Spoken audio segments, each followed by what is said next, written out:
STPI party की ओर से uniform, civil code और वक्फ बिल को लेकर अहमदाबाद की जामा मस्जिद के बाहर एसटीपीआई पार्टी के कार्यकर्ताओं ने जुमा की नमाज के बाद एक बहुत बड़ा दिखलावा किया है, जिसमें यूनिफॉर्म, सिविल कोड और वक्फ बिल के बैनर तले लेकर खड़े नजर आए। जो आइए जानते हैं एसटीपीआई जमालपुर विधानसभा के प्रभारी अमीन भाई अजमेरी ने क्या कुछ कहा, आप सुने।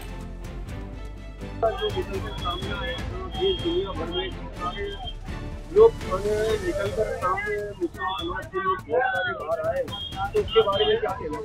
यूसीसी जो कानून है वो भी एक तरीके से लोगों के अधिकार का हनन है, क्योंकि यूसीसी के अंदर अगर आप गुजरात के अंदर देखा जाए, पहले उत्तराखंड में इन लोगों ने लागू किया, अब गुजरात में लागू करने के फिराक में, तो यूसीसी का जो कानून है उसमें पहले तो आदिवासी को क्यों बाकात कर दिया। अगर समान सिविल कोड है तो सभी नागरिक को लेना चाहिए ना। तो समान, और दूसरी बात कि जो इसमें धार्मिक लोगों के जो है धार्मिक जो मसले है, यानी उनके जो धर्म के अंदर के इंटरनल जो जिस तरीके से जिंदगी गुजारनी है, जैसे हिंदू लोग हिंदू धर्म गुरु को पूछेंगे, मुस्लिम लोग मुस्लिम धर्म गुरु को पूछेंगे, इसमें भी हमारे संविधान ने हमको जो अधिकार दिया है उसमें भी हनन हो रहा है।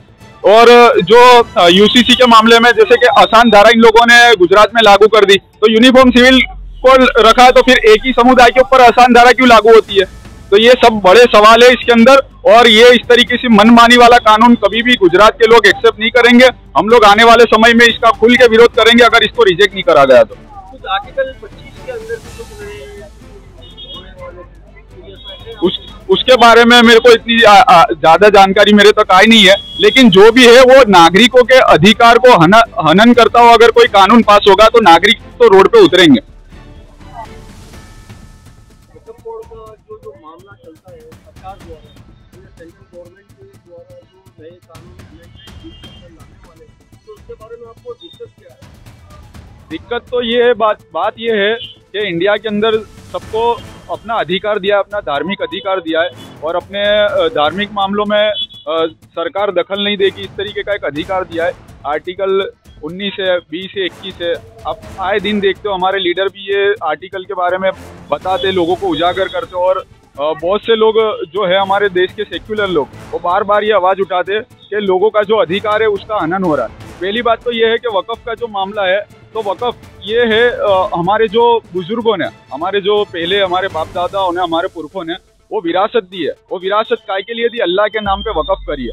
जिस तरीके से हमारे दूसरे देश के अंदर दूसरे धार्मिक लोग हैं, जैसे हमारे हिंदू भाई है, सिख भाई है, ईसाई भाई है, इस तरीके के आदिवासी भाई है, उन लोगों का एक अलग अधिकार है, उनका एक अलग सिस्टम है, उनका अलग संस्था है, और वो संस्था का जो मामला होता है वो संस्था के लोग संभालते हैं, तो कभी सरकार उसमें दखल नहीं देती। वो वक़्फ़ का जो मामला है, वक़्फ़ हमारे बुजुर्गों ने अल्लाह के नाम पे वक़्फ़ की हुई चीज़ है। वो उनकी खुद की कमाई हुई गाढ़े पसीने की कमाई जो थी वो अल्लाह के नाम पे वक़्फ़ की, और उनका ये मकसद था कि आने वाले समय के अंदर जो वक़्फ़ बोर्ड है इनका, जो यानी जो मुस्लिम लोग है, ये लोग इसका सही इस्तेमाल करेंगे। इस तरीके से उन्होंने खुद की मेहनत की कमाई की प्रॉपर्टी वक़्फ़ में दी, और उसका इशारे साहब उनको मिले ये नियत से दी है। अब वो जो प्रॉपर्टी है उसके अंदर जो बिल है वो इस तरीके के बिल है कि जो मुस्लिम लोग है और मुस्लिम धर्म गुरु है और हमारे जो वक़्फ़ बोर्ड के जो लोग है, और कोई भी मुस्लिम स्वीकार नहीं कर सकता, क्योंकि वो जो कानून है वो स्वीकार करने लायक ही नहीं है, क्योंकि उसमें तो अधिकारों का हनन हो रहा है। तो इसीलिए हम विरोध करते हैं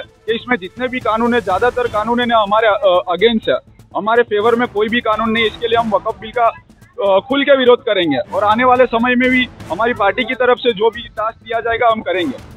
जैसा कि देखा गया तो जो कानून यही रहना चाहिए कि कानून होना चाहिए, वो हमारे धर्म गुरु को बिठावे सरकार, हमारे जो वक़्फ़ बोर्ड के जो जिम्मेदार है और हमारे जो मौलाना साहेब है, हमारे जो उलमा इकराम है, उनको बिठा के सरकार को इस बारे में चर्चा करनी चाहिए कि कौन सा कानून रखना चाहिए, कौन सा नहीं रखना चाहिए। तो ये यूसीसी जो कानून सरकार लाना चाहती है, सरकार से ये कहूँगा कि जब आप कानून ला रहे हो, यूसीसी कानून की बात कर रहे हो, तो क्या कानून मिलेगा?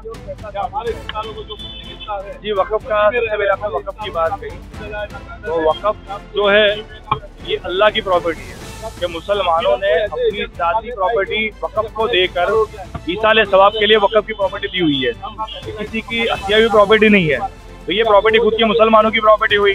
अब ये वक़्फ़ का पूरे इंडिया के अंदर तीसरे नंबर पे प्रॉपर्टी आती है वक़्फ़ की। कि अडानी का जो बंगला है, अंबानी का जो बंगला है, वो भी वक़्फ़ की प्रॉपर्टी के ऊपर बना हुआ है, वक़्फ़ की प्रॉपर्टी के ऊपर बना हुआ है। उसका केस बॉम्बे हाई कोर्ट के अंदर चल रहा है। तो ऐसे ही ये पूरे इंडिया के अंदर तीसरे नंबर पे पूरी वक़्फ़ की प्रॉपर्टी आती है, और ये मुसलमानों की दी हुई प्रॉपर्टी है, किसी की अकेले प्रॉपर्टी नहीं है। और इसको गवर्नमेंट अपने अंडर में लेना चाहती है, तो गवर्नमेंट उसको अपने अंदर में लेकर जो है अपने हिसाब से यूज करना चाहती है। और वक़्फ़ बोर्ड के अंदर जो है मुसलमानों की न्यूज कमेटी होती है, और कमेटी के अंदर भी कोई गैर मुस्लिम दाखिल नहीं हो सकता। ये गवर्नमेंट उसको इन्वॉल्वमेंट कर खुद के आदमी को इन्वॉल्वमेंट कर पूरी प्रॉपर्टी हथियाना चाहती है। और वक़्फ़ की प्रॉपर्टी लोगों ने क्यों दी हुई होती है कि मुसलमानों को हॉस्पिटल मिले, मुसलमानों को एजुकेशन मिले, और मुसलमानों को सारी चीजें मिले, उसके लिए प्रॉपर्टी दी हुई होती है। लेकिन ये सारी चीजें